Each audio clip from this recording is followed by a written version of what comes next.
First, though, breaking news alert from the courthouse. A former security guard is indicted for raping and murdering someone he was supposed to be protecting. A grand jury handed down that indictment within the last 90 minutes. This is News 6 at 6. I'm Matt Austin. And I'm Lisa Bell. Grand jurors found there was enough evidence to charge 33-year-old Stephen Duxbury with first-degree murder, attempted sexual battery, and burglary. News 6 reporter Eric Sandoval was in the grand jury room when the announcement was made. And Eric, it sounds like this is what prosecutors were expecting. Yeah, pretty much. The only thing the grand jury really changed was the sexual battery charge. They changed that to attempted sexual battery. But other than that, they agreed there is enough evidence to move this case towards trial. This is also ammunition for the family of Sasha Samsudin to start closure.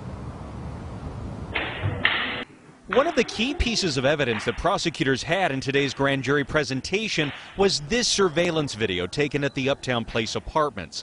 It shows 27-year-old resident Sasha Samsudin walking with security guard Stephen Duxbury. Prosecutors contend this was the last time she was seen alive.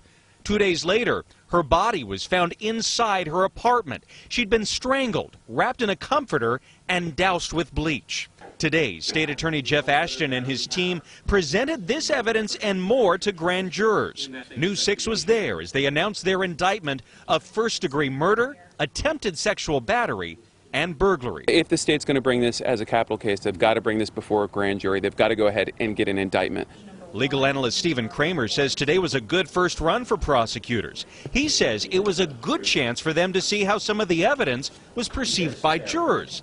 Now, he says, comes the hard part for prosecutors and for the family of Sasha Samsudin. It is only the first step of many in that process, and that closure can take a long time, even beyond when the case is closed for a family. So the reality is they've got a long road ahead of them. And an important side note, the Uptown Place apartments where this murder happened is just 3 blocks to the north of us. As for Duxbury, his next court date is his arraignment. A date for that has not been set. Tonight, he is in the Orange County Jail being held without bond.